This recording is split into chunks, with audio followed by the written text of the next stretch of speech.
Estamos dando início aí a mais um webinar do Programa de Gestão da Inovação e da Tecnologia da Fundação Instituto de Administração.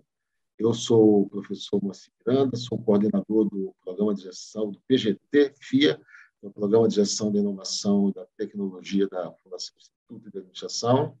Hoje temos a honra e a satisfação de receber o Vitor Magnani. Eu vou apresentar o Vitor daqui a um minuto. Mas antes eu vou fazer uma breve propaganda. Vocês estão vendo aqui meu pano de fundo, eu vou sair um pouquinho da frente para vocês enxergarem. Nós estamos conduzindo essa semana a SciBiz, a Science Meets Business, o encontro de ciência e negócios, que é o maior evento de aproximação entre empresas e empresários, startups, empreendedores, cientistas na América Latina. Ano passado tivemos 1.500 participantes, esse ano pretendemos ter ainda mais, não por causa do número, mas principalmente por conta do impacto. Né? Por que eu estou falando do SciBiz aqui? O SciBiz é uma iniciativa da Universidade de São Paulo. Eu sou professor titular e chefe do Departamento de Administração da Faculdade de Economia, Administração e Contabilidade da Universidade de São Paulo, e a FIA é o nosso parceiro no evento, parceiro de vida, né? A FIA tem uma relação umbilical, ela surgiu, foi criada e é administrada por professores do Departamento de Administração. Aqui o Vitor estava perguntando o que é essa Tereus, eu vou explicar. Nós temos aqui a Air Liquide, que é uma das nossas empresas patrocinadoras, que também tem um desafio muito interessante. Eu peço que o Nathan coloque no chat aí o site da conferência, da SciBiz Conference. O Air Liquide está oferecendo um prêmio de R$5.000 e mais uma viagem a Paris para os vencedores, para a empresa, ou a ideia, ou a startup, ou o pesquisador que apresentar a melhor solução para o seu desafio. Então, é uma oportunidade bacana. A Tereus é uma multinacional, a Air Liquide é uma multinacional francesa, a Tereus é uma multinacional americana na área de agronegócio, e tem um desafio também relacionado com sustentabilidade aplicada ao agronegócio, a preservação de matas, prevenção de incêndios e assim por diante. Do outro lado, nós temos aqui a nossa, como patrocinador também, a Fundação Instituto de Administração, né? Como já falei, que tem uma parceria com o Departamento de Administração da USP. Temos a Ripple é uma multinacional americana na área de blockchain e criptomoedas. E a Ripple também patrocina o nosso evento. Ela tem o que eles chamam de UBRI, University Blockchain Research Initiative. Eu faço parte da UBRI. E temos também, por último, um patrocinador que é o Sebrae Nacional. Não é o Sebrae São Paulo, não é o Sebrae Nacional, que está participando conosco também. A SciBiz, além das conferências, dos painéis, ela tem os desafios, que eu já falei, né, da Liquide e da Tereus. Tem uma feira de tecnologias, onde pesquisadores, cientistas apresentam as suas pesquisas para corporações, investidores, interessados em investir, em formar e criar startups. E temos uma feira de startups também. Nós tivemos mais de 100 startups inscritas. Temos na quinta-feira à noite o pitch das 20 melhores startups inscritas, apresentando seus business plan para investidores, os maiores investidores do Brasil e da América Latina. Bem, dado a nossa propaganda, de novo, quem chegou agora, estou falando do SciBiz, Science Meets Business. O link está aí no chat. Então, vamos apresentar brevemente o Vitor, porque depois ele vai poder se apresentar ainda melhor. O Vitor é uma pessoa que nós prezamos muito, admiramos muito a trajetória do Vitor. Estava brincando com ele um dia desse, essa semana aí alguém colocou uma matéria sobre os unicórnios brasileiros, uma matéria no Bloomberg americano, ele falava o boom dos unicórnios brasileiros, e aí eu repliquei, falando das nossas pesquisas, né, e falando do Vitor, aí, que é o nosso parceiro já de vários anos, em várias iniciativas, atua conosco na FIA. Mas o Vitor, ele foi sócio do iFood, que foi um dos primeiros unicórnios brasileiros, talvez o primeiro. Hoje ele é sócio da Log, que é outro unicórnio brasileiro. Quando ele era do iFood, ele estava embaixo do guarda-chuva da empresa que ele vai dizer agora, que eu estou esquecendo o nome, como é que é o Móvel. nome? Da Móvel, que é outro unicórnio brasileiro. Então, é um unicórnio que tem um unicórnio, né? Então, e além do mais, ele é hoje presidente da Associação Brasileira do Online e do Offline, que, se eu fosse falar isso em bom português, seria a Associação Brasileira das Plataformas Digitais. Então, todas essas plataformas que você pega aqui, o seu smartphone, você aciona aqui, teu iFood, teu Uber, teu Waze, teu o que você quiser, é uma plataforma digital que está associada aí que é o que o Vitor preside essa associação. Então, é uma pessoa que tem é uma referência muito forte no ecossistema de inovação e empreendedorismo brasileiro. É uma honra dizer que também é um USPiano, né? Mais um egresso da USP fazendo a diferença no mercado, no mundo real. E aí, Vitor, sem mais delongas, eu passo a palavra para você e peço que você fale um pouco da sua trajetória, que eu já dei uma pincelada, mas sempre é bom ouvir do próprio ator, né?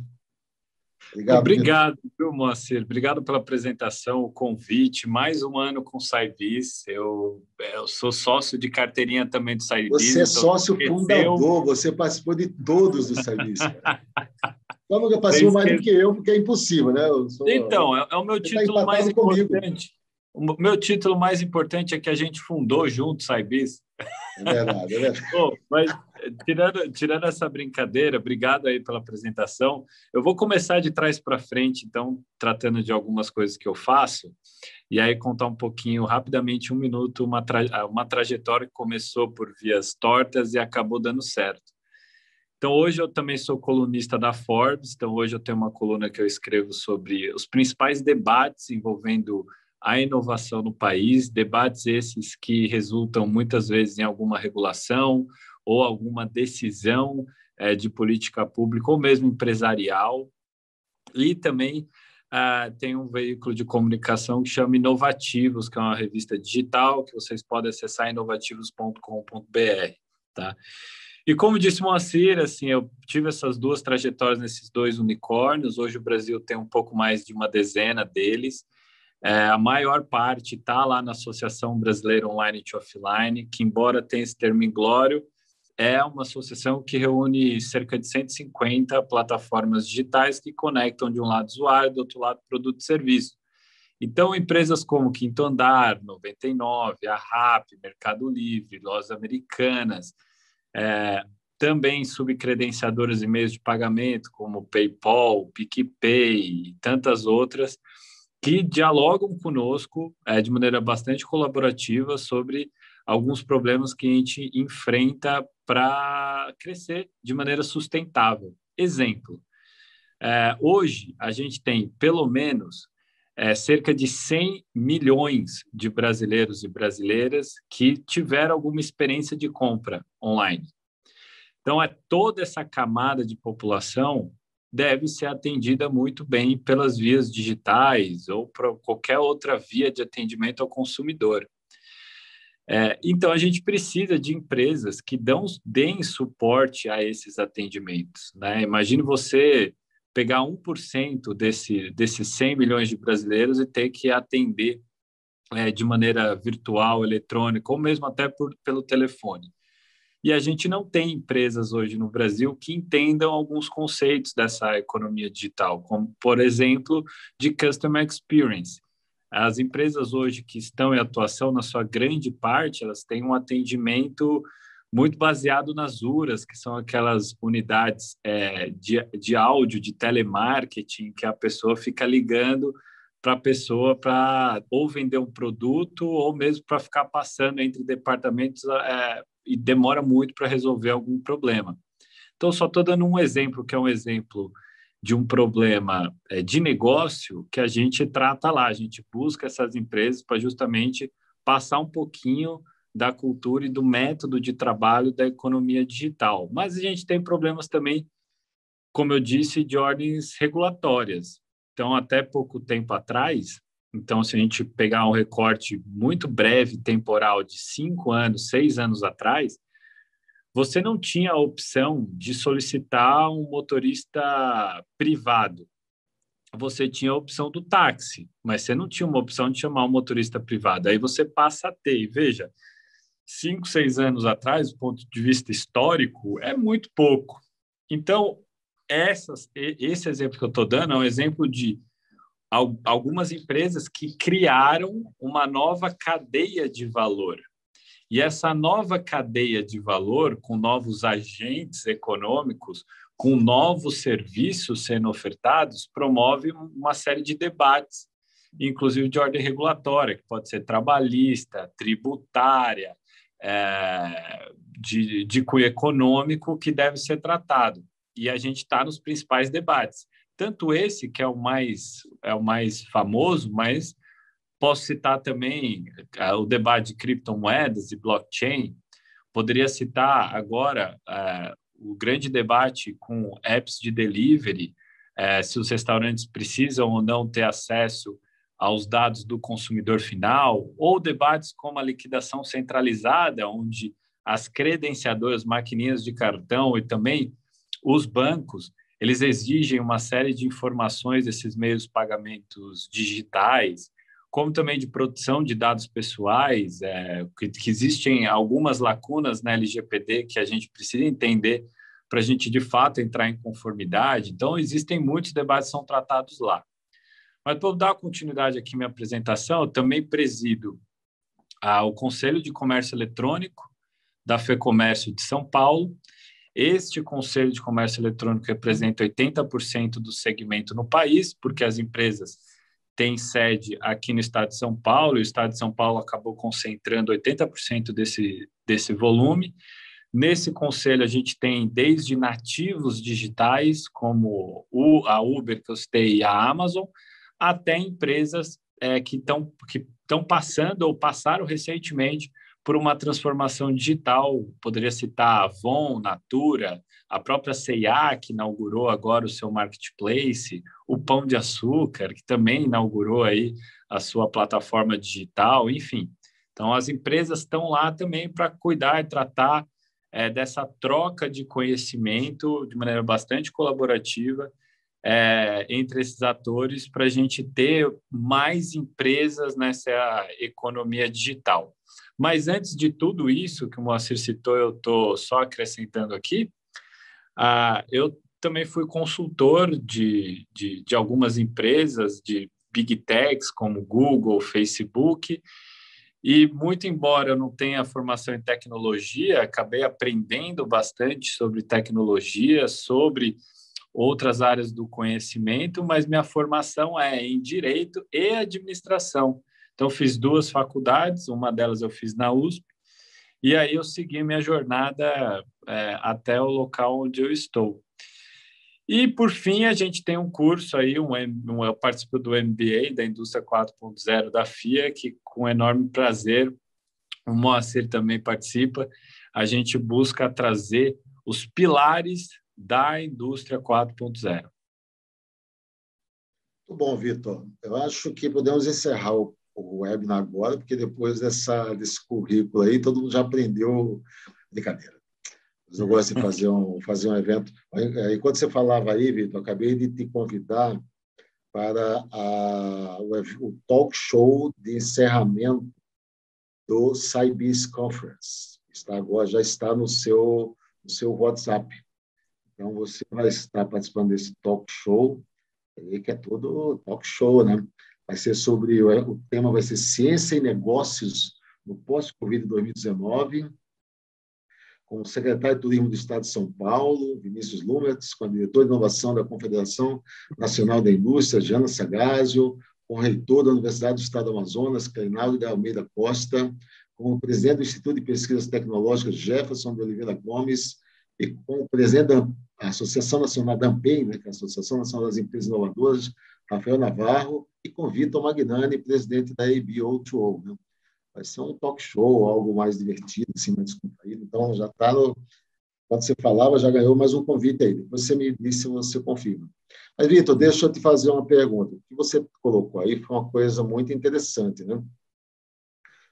O que você usou alguns termos muito interessantes e que normalmente não são tratados conjuntamente. Você falou de cadeias produtivas, cadeias de valor e transformação digital.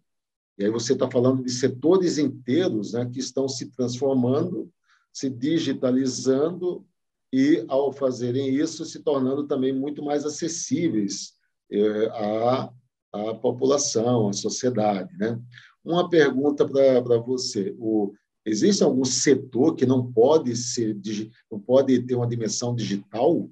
Ou todos os setores vão incrementar essa dimensão, passar por essa transformação digital? Como é que é a tua visão? Eu acho que a resposta com o maior rigor de honestidade intelectual que eu poderia dar seria que a maioria vai passar por uma jornada de digitalização e de uso de tecnologia. Eu digo maioria porque, obviamente, que num curto espaço de tempo é difícil a gente imaginar todos os setores realmente com a necessidade de se digitalizarem ou de usarem as novas tecnologias, né? Eu digo novas tecnologias porque tecnologia todo mundo sempre usou, desde a época onde a gente tinha as ferramentas para caça até quando a gente descobriu fogo, aquilo era uma tecnologia, era uma ferramenta que se utilizava para obter algum resultado em específico. Hoje essas tecnologias são mais digitais, tem uma outra interface, obviamente. Mas eu acho que a maioria vai passar por esse processo, então não é um erro falar que a maioria da economia, aquela que realmente desponta com competitividade no mundo, vai ter um lado tech. Por isso que a gente vê fintechs, insurance techs, agro techs, ed techs e por aí vai. E aí, Wall Tech.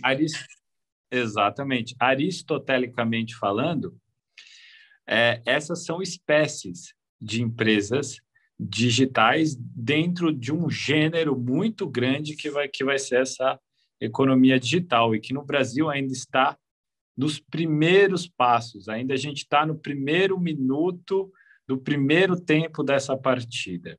Para você ter uma noção, a gente ainda não conseguiu integrar a maior parte, nem um quarto de todo o varejo do Brasil no universo digital. Então, eu estou te falando que o dado pré-pandemia dava conta que apenas 5% de todo o varejo do Brasil, ou seja, todo mundo que vende algum produto, capinha de celular, tênis, camiseta, lápis, qualquer coisa que você imaginar, todo o varejo, apenas 5% vendia online. Aí a pandemia veio, o crescimento aconteceu de maneira mais acelerada ainda, porque esse crescimento já estava muito rápido, a gente já crescia, pelo menos do ponto de vista de faturamento, a 2 dígitos por ano. E aí a Esse pandemia... você fala do setor inteiro, Vitor? Do o setor inteiro do varejo já crescia 2 dígitos por ano. Não. Né? O comércio eletrônico. Comércio eletrônico, tá bom. O comércio eletrônico ele já crescia com base em faturamento 2 dígitos por ano, 10, 15, 20%. Então já era um ritmo muito acelerado, né? Se você olhar para outros setores da economia, é difícil a gente achar outro setor que tenha uma taxa de crescimento nessa ordem há um bom tempo. E aí, quando a pandemia veio, a gente teve um crescimento ali de faturamento na ordem de 47%. A nossa estimativa é que a gente chegue no final de 2021 com pelo menos 10% de penetração do comércio eletrônico. Mas veja, 10% é muito pouco ainda. Se a gente olhar para outros países que fizeram o básico, que é só incluir essas pessoas para um processo de venda digital, coisa muito, muito elementar. Mas que no Brasil a gente ainda tem uma taxa muito pequena se a gente olhar para a China, Estados Unidos, União Europeia, que essa taxa chega até 60%. Então, a gente tem uma grande oportunidade aqui no Brasil ainda de desenvolvimento de novos negócios. E não é porque um player está muito grande que a gente olha e fala, putz, cara, eu não vou conseguir chegar nele. Por exemplo, Mercado Livre, uma Amazon. É um engano pensar assim, porque o Brasil é tão grande, com tantos consumidores, que você, empreendedor, que está começando agora, tem todas as condições aí de pegar uma fração desse segmento aí e prosperar e ajudar a gente a desenvolver o setor. Então, eu acho que todo mundo que está nos assistindo aqui deu sorte, porque está no Brasil, e a minha visão é de otimismo. No Brasil ainda a gente tem um cenário de pouca competitividade, e a gente precisa de mais atores, mais empreendedores fazendo esse processo junto conosco. Vitor, muito bacana o que você está falando, e isso me lembra dois amigos meus, né? Um é professor do AMD, na Suíça, que é uma das principais escolas de negócios do mundo, e ele costuma dizer, fazer uma metáfora, ele é surfista, ele fala assim, ó, negócios é que nem surf. Você pode ver a onda antes de todo mundo, chegar naquele ponto e você é o primeiro a surfar a onda. Você pode não ver no começo, você pode pegar uma bela de uma onda. Você pode chegar depois, no final da onda. E você pode perder a onda e talvez até tomar um caldo com a onda e sair todo arrebentado na onda. A boa notícia que você está dizendo aqui é que estamos no começo da onda ainda. Uhum. Quem entrar agora não vai ser o pioneiro. Talvez em algum setor ainda seja, né? Mas eu estou entendendo que você está dizendo que são 10% de inserção digital, então estamos falando que falta 90%. Então, é uma grande oportunidade, né? A segunda lembrança que me ocorre aqui é com a minha amiga Jana Sagazio, diretora de inovação da Confederação Nacional da Indústria. E a semana passada, também num webinar aqui, ela deu uma perspectiva um pouco diferente da sua, parecida, porém com diferente. Sabe aquela... O mundo é assim, né? Tem um meio copo cheio e um meio copo vazio. Você olhou para o meio copo cheio e mostrou que o meio copo vazio pode ser uma grande oportunidade. A Jana olhou a mesma situação, mas de uma perspectiva diferente. Você pensa que ela é a diretora de inovação da Confederação Nacional da Indústria, né? Se você aceitar, você estará com ela debatendo esse tema. Eu vou falar desse webinar aqui na sexta-feira também. Mas ela disse o seguinte, que nós temos um gap de competências digitais brutal.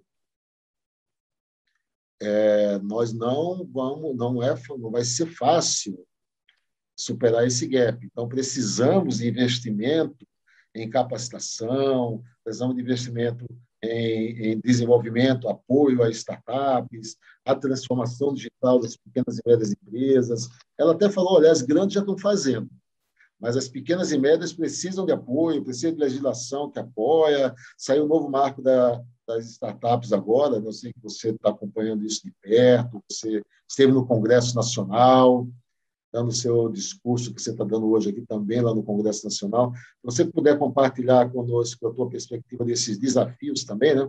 Porque você falou de um lado bem otimista, eu também sou que nem você, sou um lado bem, eu gosto de olhar o meio copo cheio. Mas existem os gaps, então. Então, eu queria que você falasse um pouquinho aí da tua visão desses desafios, dos gaps que precisam ser superados, dos entraves regulatórios. Eu sei que você tem uma trajetória muito bacana nessa dimensão também. A visão, Moacir, é de otimismo construtivo e não de otimismo passivo, porque pessimista eu acho que é muito fácil, é uma posição só de crítica. E o otimista passivo é só deixar como é que tá tudo bem. Então, quando a gente olha para os problemas brasileiros que a gente tem para avançar nesse segmento, são números. Ela citou, vocês citaram apenas alguns.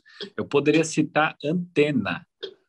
Cidades no Brasil têm legislações que impedem instalação de antenas. Como que a gente vai ter internet se não tem antena?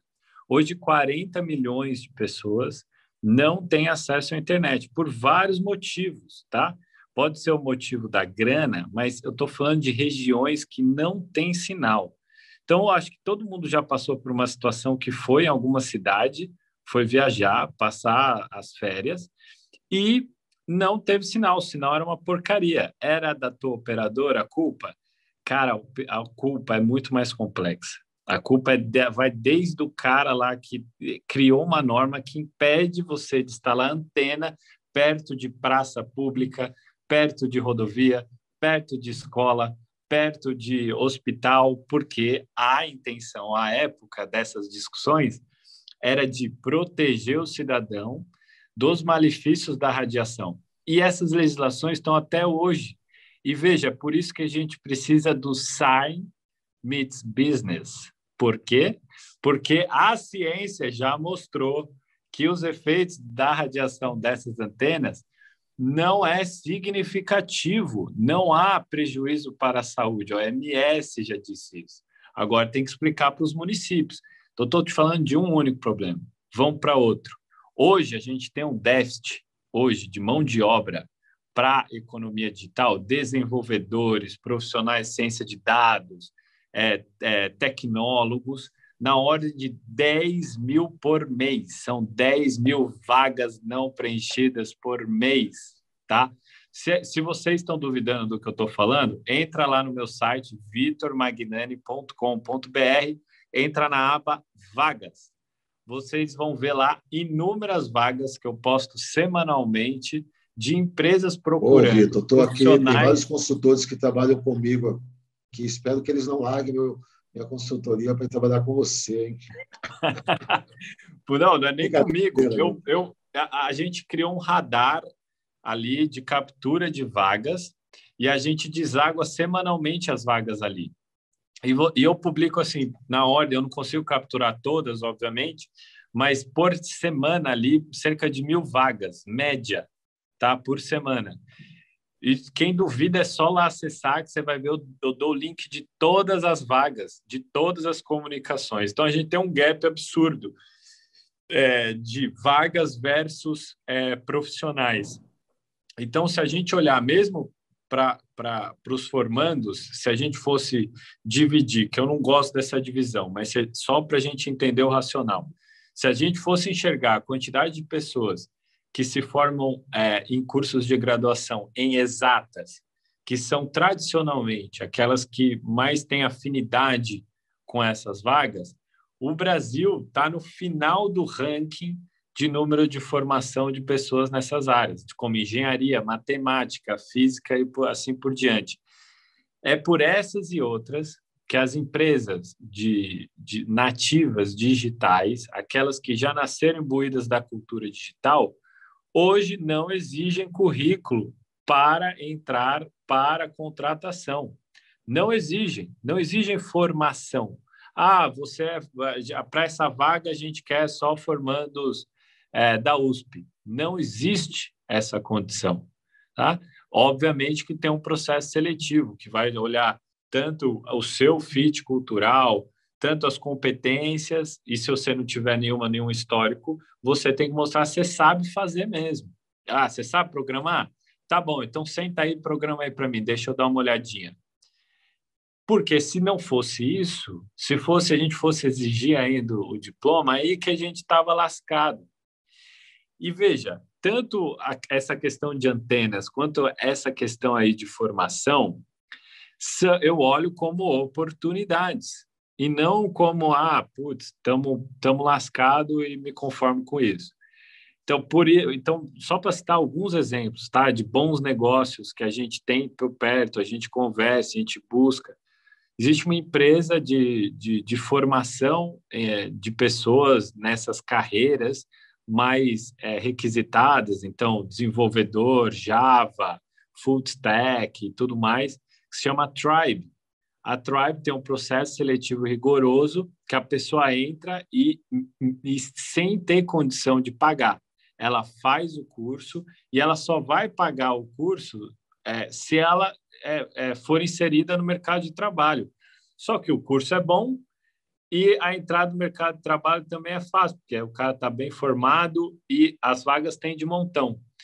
Então, basicamente, a Tribe realimenta o ciclo e a pessoa começa a pagar lá.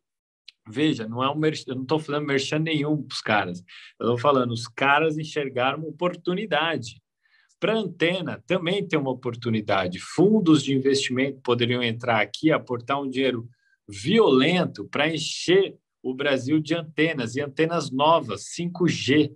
Então, assim, a gente tem a oportunidade de dar um salto violento com 5G e de não ter que fazer substituição de antena. Já recheia uma cidade inteirinha com as antenas e equipamentos que deem conta do 5G.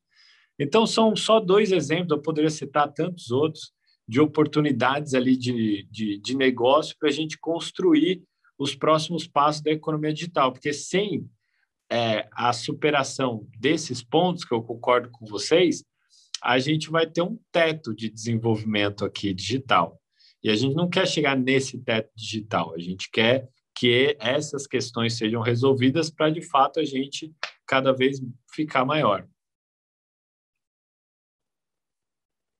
Vitor, muito bacana o que você está falando, porque, na verdade, o próprio gap que nós estamos falando aqui, não só de competências e pessoas, e também o gap de equipamentos e tecnologias, na verdade, são uma grande oportunidade também, né? Uma grande oportunidade para quem se qualificar nessa área, para quem se apresentar, ou até para quem for desenvolver pessoas nessa área, né? A gente, inclusive, vai fazer também, já que você não fez o merchan da empresa, a gente vai fazer um merchan daqui a pouco dos nossos cursos nessa área de transformação digital, de indústria 4.0 e estratégia. Vamos falar isso daqui a pouquinho, né? Mas deixa eu te fazer uma pergunta. Uma questão que tem sido bastante, que está me intrigando bastante, né? A gente agora tira o chapéu de consultor, bota o chapéu de pesquisador, né? Mas, assim, do ponto de vista da pesquisa, é o seguinte: nós temos assistido um movimento, eu tenho tratado isso como um movimento paradoxal. Tem uma palestra numa conferência internacional semana passada e foi assim que eu tratei, né? Porque o que nós temos visto é o seguinte, né? O Brasil tem enfrentado graves dificuldades financeiras, né? 2005 para 2015 para cá, ou algo assim, né? Então, o Brasil não cresceu praticamente, cresceu muito marginalmente, houve até o ano passado uma recessão, né? E crescimento negativo, crescimento negativo.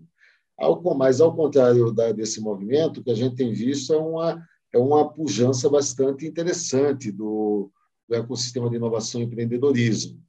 Nós estamos vendo aí os grandes players globais, os grandes investidores chegando, né? Estamos vendo investidores como players importantes, como o 500, Plug and Play e outros chegando também. Os unicórnios que você atuou aí, todos investidos pelos maiores investidores do planeta. Como é que a gente explica isso? E, além do mais, olha, o maior paradoxo é esse aqui, é o que a gente falou. Nós temos mais de uma dúzia de unicórnios brasileiros. O Brasil criou mais unicórnios nos últimos 3 anos do que Japão, do que Inglaterra, do que França, do que Itália e mais uma parte de outros países. Criamos igual a Alemanha, só perdemos para a China e Estados Unidos. Então, você vê, é um paradoxo, né? A economia embicando e o ecossistema crescendo. E essas dúzia de empresas aí, 12 ou 15, depende do conceito que você usa, todas elas viraram unicórnio nos últimos 3 anos, ou seja, no auge da pior situação econômica do Brasil nos últimos 10 anos. Né? E aí, como é que a gente explica esse paradoxo? Todo mundo está me perguntando, eu quero ajuda aí para responder. Olha, Moacir, acho que a gente pode responder não de maneira preditiva ou de maneira futurista, mas olhar para o passado. A gente, no passado muito recente, teve um boom de commodities e o governo acabou se aproveitando bastante disso para fazer uma série de políticas importantes. E a gente tem agora um cenário super positivo internacional de investimentos e alguns empreendedores na raça estão aproveitando desse bom momento. A gente poderia aproveitar muito mais. Então, quando a gente fala que o Brasil criou muitos mais unicórnios que outros países, pelo tamanho que a gente tem do Brasil e mercado consumidor, eu acho que a gente poderia ter feito muito mais. E a gente perdeu uma oportunidade de ter um apoio, de realmente ter uma estratégia de crescimento dessa turma. Na verdade, essa turma agarrou no peito e foi empreendendo do jeito que deu. E foi dando certo. Então, a gente pegou no mercado internacional uma perspectiva de juros negativos para investimentos, né? Então, juros zero ou até negativos em alguns locais. Então, o mercado de capitais não sendo tão rentável e olhando para outras oportunidades de negócio mais rentáveis. Então, grandes fundos de investimento começaram a olhar para o mercado de tecnologia, que é o mercado que cria novos mercados, ou mesmo consegue ter uma inovação incremental o suficiente para ganhar uma escala, e começou a aportar recurso. Então, basicamente, eu estou falando de um ciclo que a gente está vivendo, de grandes investimentos, que pode ter o seu fim. Quando que vai ter esse fim? Não sei.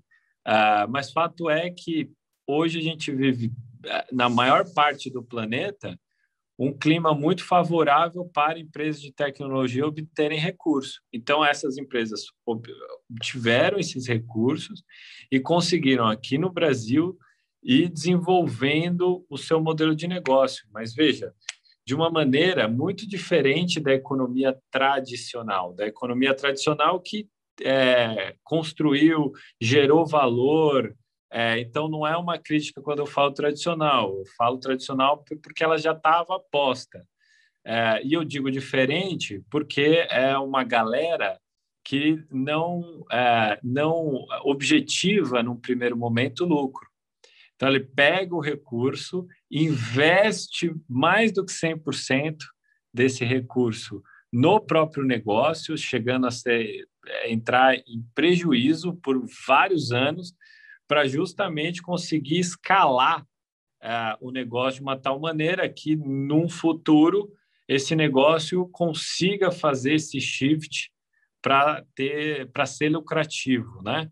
E aí para destinar os dividendos para os acionistas, para os investidores, abrindo capital e por aí vai. Então é um cenário muito positivo, mas a gente poderia ter ido além. Vitor, eu confesso que eu estou até emocionado com o que você falou. Foi brilhante, sério. Você sabe que eu não sou de exagerar, de elogiar muito, não.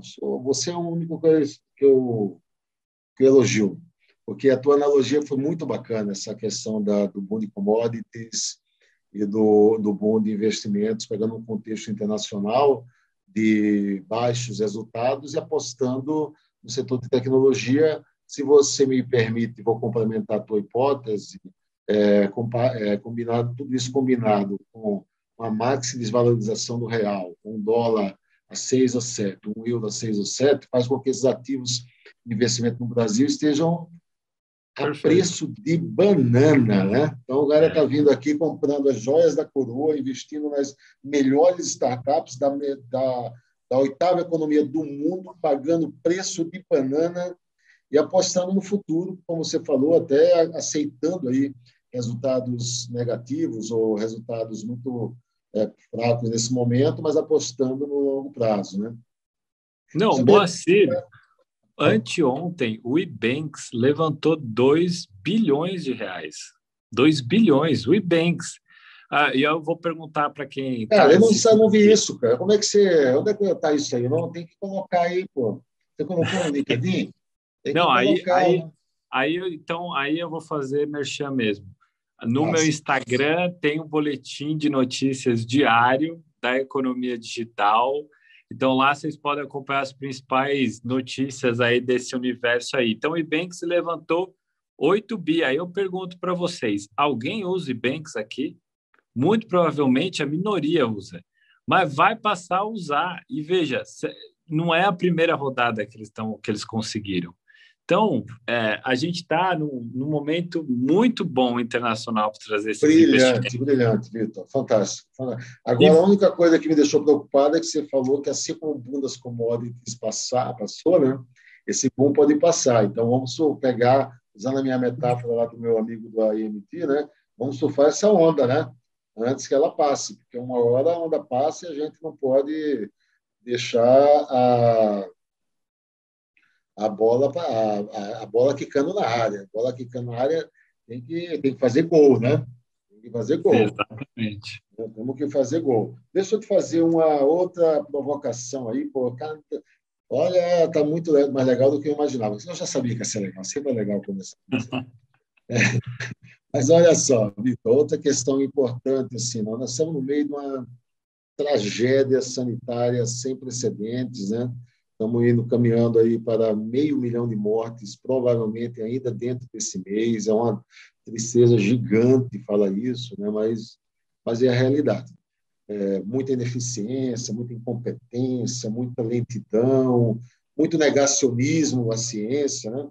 A gente que tá defendendo aqui o Science Meets Business, encontro de ciência e negócios, e alguém comparando cloroquina com vacina é de chorar de, nem sei de que, né, de pena, de raiva, ou etc. Mas deixa para lá. Vamos focar aqui no nosso web.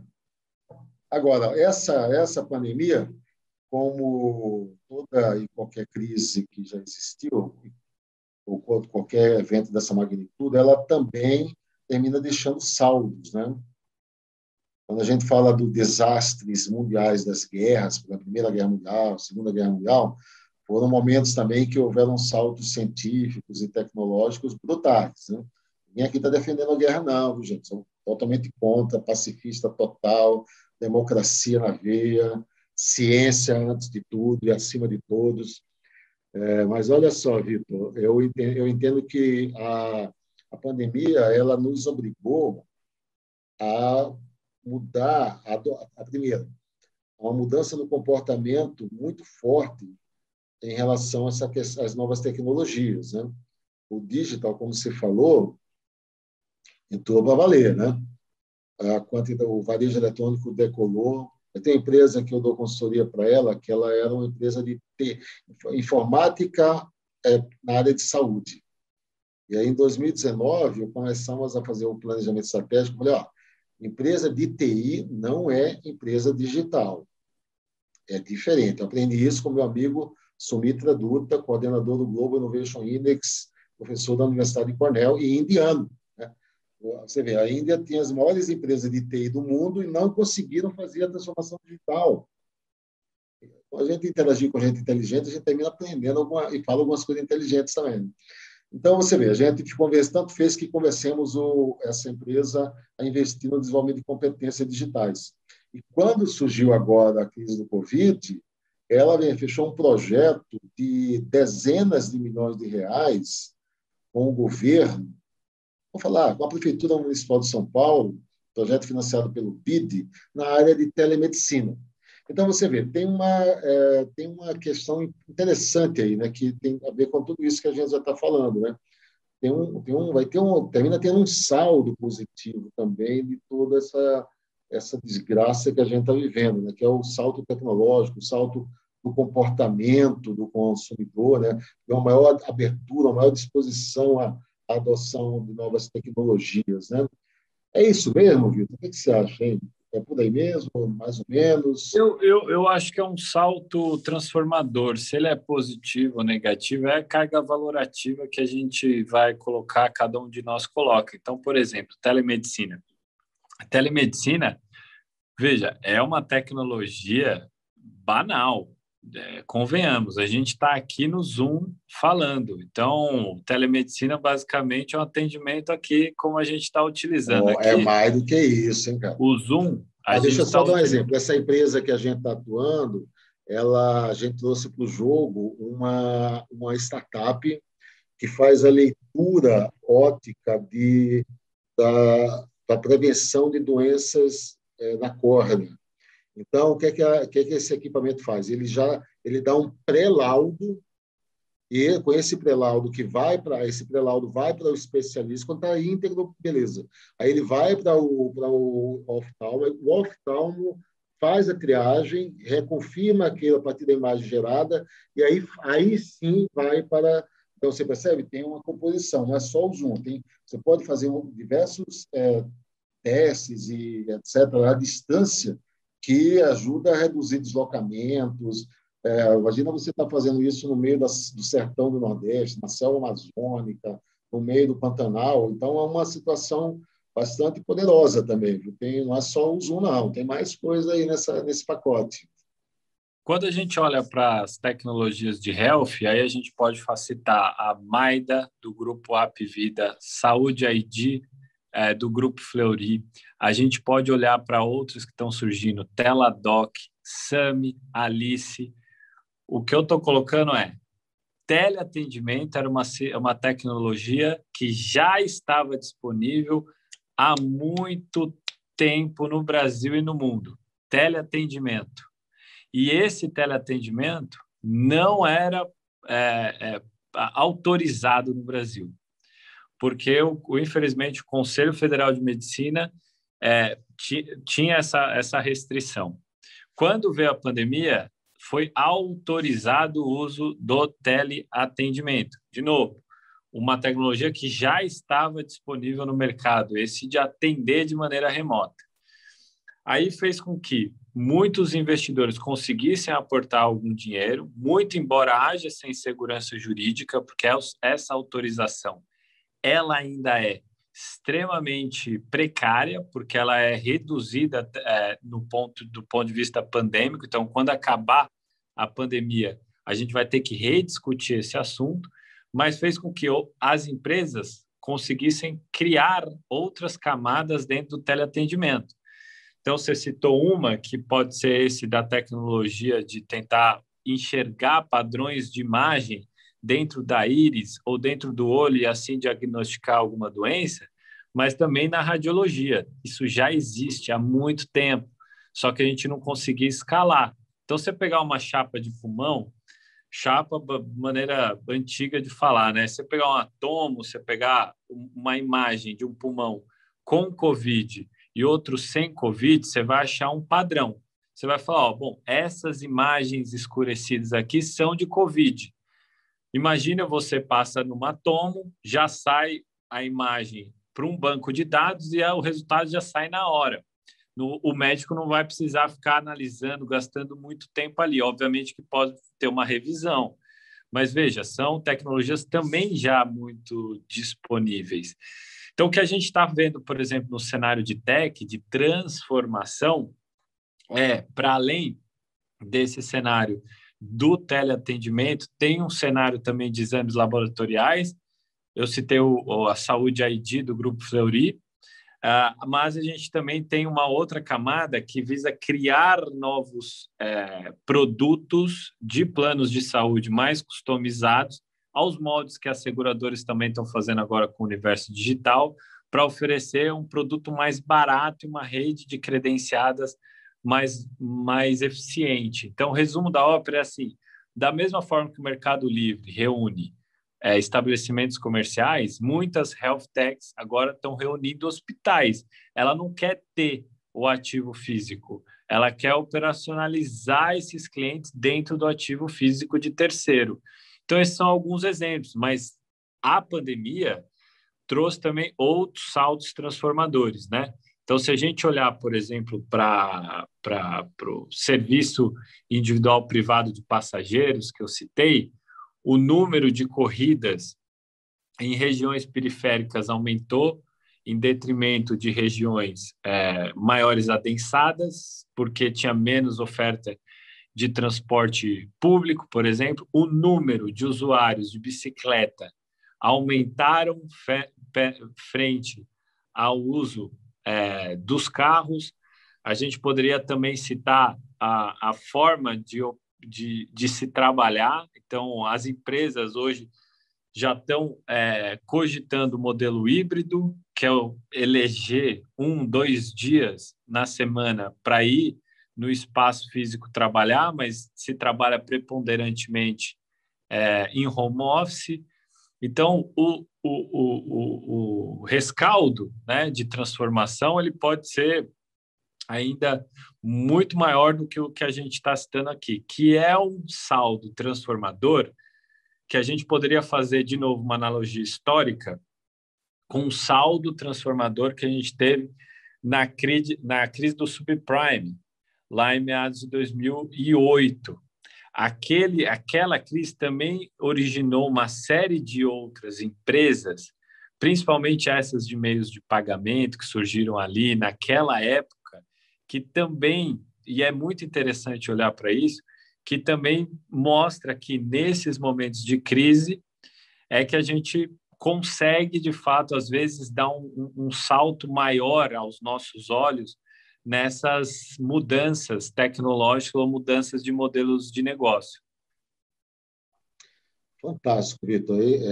É muito interessante, né, que você vê no meio de toda essa crise, essa dificuldade, mortes, né, 500 mil de mortes aí, infelizmente, vamos quebrar essa barreira em breve, né? Nós tenhamos tantas oportunidades aí, tantos desafios que podem ser muito... podem gerar, inclusive, trajetórias de muito sucesso, né, como você está falando, tanto para empresas, quanto para startups, quanto, obviamente, né, que empresas e startups não existem por si só, né? Isso aí são pessoas que estão fazendo as empresas, que estão fazendo as transformações digitais, que estão fazendo tudo isso, né? Então, deixa eu te fazer uma pergunta. Vitor, como tem alguns comentários aqui falando que a dificuldade é muito grande para as pequenas e médias empresas, né? Então, você tem algum comentário mais especificamente para as pequenas e médias empresas? Como é que a gente pode pensar essa questão? Não, pequenas, médias empresas, a gente pode pensar sobre dois aspectos, né? Primeiro aspecto de você, de fato, estar integrado a esse ambiente digital de oferta de produtos e serviços, e não da construção de um modelo de negócio inovador, que é uma segunda vertente. Então, dentro dessa primeira vertente, hoje, no tempo da nossa existência, a gente tem mais condições para empreender do que a gente tinha antes. Se duvida, vamos pensar aqui comigo. Hoje, você não precisa de um ativo físico para operar. Como é que funcionava, por exemplo, um vendedor tradicional, que é o exemplo que eu estou dando mais banal? Ele escolhia um ponto dentro de uma cidade e aquele ponto, inclusive, determinava o quanto de sucesso ele teria, porque depende quantas pessoas passam na rua, correto? É simples pensar isso. A gente tinha isso até ontem como preponderância, como fator divisor de águas. No universo digital, além de você não precisar comprar esse imóvel, além de você não precisar desse ponto, você pode, da tua casa, entrar, abrir uma loja virtual e começar a vender da tua casa, não só para o teu bairro, que é onde seu ponto físico e pretensamente estaria, mas para o mundo inteiro, para o Brasil inteiro. Então, você pode ter hoje a conexão de empreendedores na região periférica de qualquer cidade, conectado com grandes compradores, grandes fornecedores em regiões centrais do Brasil e do mundo. Então, hoje, as condições para empreender hoje, elas são mais favoráveis. Inclusive para você achar pessoas legais, para você abrir uma sociedade. Então, até pouco tempo atrás, você fazia como para achar um sócio? Você tinha que dar a sorte de esbarrar numa pessoa, fazer uma boa conexão no mundo presencial. Hoje você anuncia no LinkedIn, você troca uma ideia remota com alguém do Pará, e aí a pessoa do Pará te ajuda muito mais do que todas as pessoas que você conhece no mundo físico aqui de São Paulo. Então, esses são alguns elementos que hoje, para o pequeno e médio empreendedor, entendendo essa nova dinâmica e sabendo como fazer essa transformação digital, que não é só usar a tecnologia, mas adaptar a sua gestão e a sua cultura, pode surfar uma onda positiva muito boa. Agora, para aquele empreendedor de startup, que o cara quer realmente inovar ou ter um negócio disruptivo, e disrupção é uma linha muito tênue de inovação com disrupção. Inovação não necessariamente é disrupção, mas toda disrupção é inovação. Explico. Disrupção cria um novo paradigma. Ele cria, então, uma nova cadeia de valor que antes não existia. Já uma inovação pode ser incremental. Eu criei um processo novo, algum produto com alguma melhoria ali, então não necessariamente é uma disrupção, ele não criou uma nova cadeia de valor.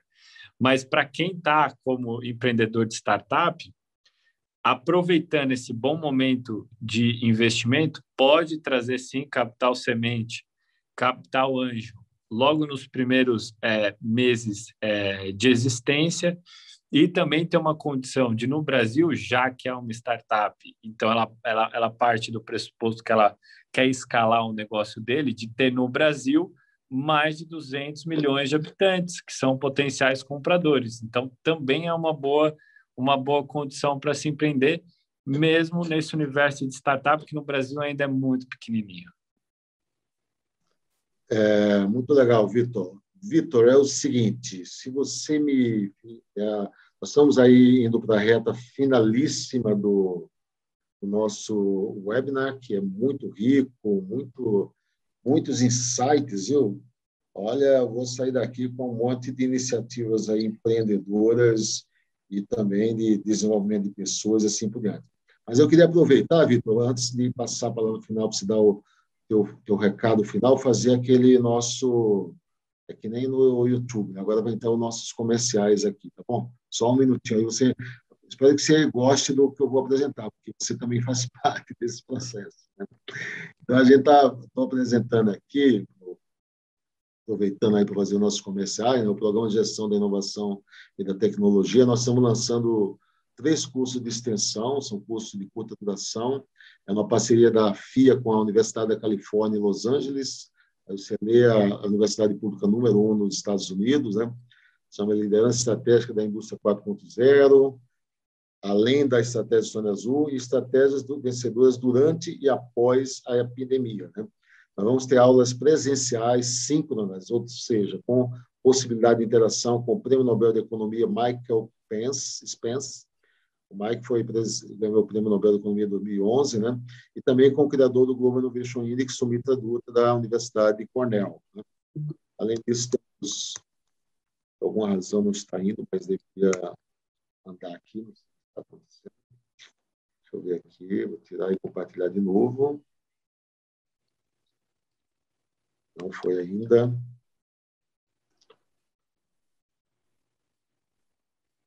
Vamos ver se agora vai. Aqui são as fotos, né, do Sumita, do Michael Spence e alguns outros professores que também vão lecionar. Inclusive, aqui em toda a sua elegância, o professor Vitor Magnani, que já é professor do nosso MBA em Indústria 4.0 e que vai participar também destas iniciativas. Aqui são alguns exemplos, né, gente? São professores, temos professores de Harvard, de MIT, UC Berkeley, UCLA, claro, né, a própria USP, a FIA e assim por diante, né? Então, vocês vão ter acesso também a esse material, né? E aí, Vitor, conforme combinado aí com você, nós vamos acabar pontualmente às 20 horas. Obrigado pelo feedback aí, o Saulo Aires. Silva, agora não dá mais tempo, eu pedi para fazer as perguntas antes. Agora o Vitor já avisou que ele tem bebê, tem criança e vai ter que ir para casa. Vitor, com você, 2 minutinhos aí para fecharmos às 20 horas esse webinar tão interessante. Não, eu que agradeço, professor, e eu convido todo mundo a participar integralmente do SciBiz. É um evento muito importante e é necessário, mais do que importante. Tratar de ciência junto com negócios nunca fez tanto sentido quanto o momento que nós estamos. E eu convido todo mundo para participar, aí me adicionar, mandar mensagem, pergunta. Vitor, estão pedindo o seu Instagram de novo. Você falou uma vez, agora vai ter que falar de novo.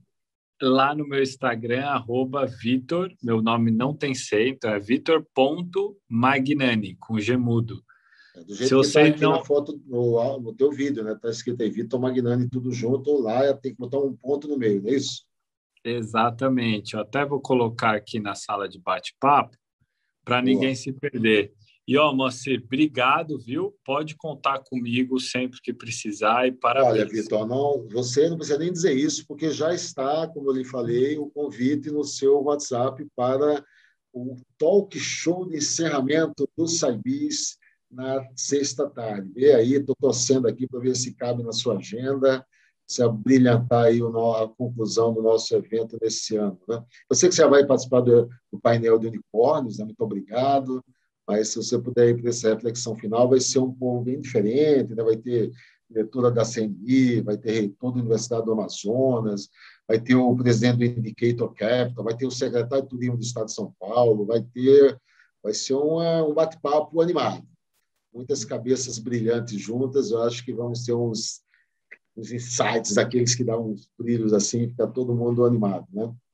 Vitor, muito obrigado. 20 horas em ponto, conforme combinado. Obrigado, obrigado à audiência, obrigado ao Natan, obrigado à Fabiane, obrigado ao Savarese pelo apoio, obrigado a toda a equipe da FIA que está por trás aí desse web. Tá bom? Muito obrigado a todos, um bom descanso e não deixem de ir ao nosso Science Meets Business, Science Conference. Dá um Google aí, você acha rapidinho. Eventos interessantes. Obrigado, Vitor. Um abraço. Obrigado, Natan. Valeu, Obrigado, Fabiano. pessoal. Estou saindo. Um abraço. Tchau.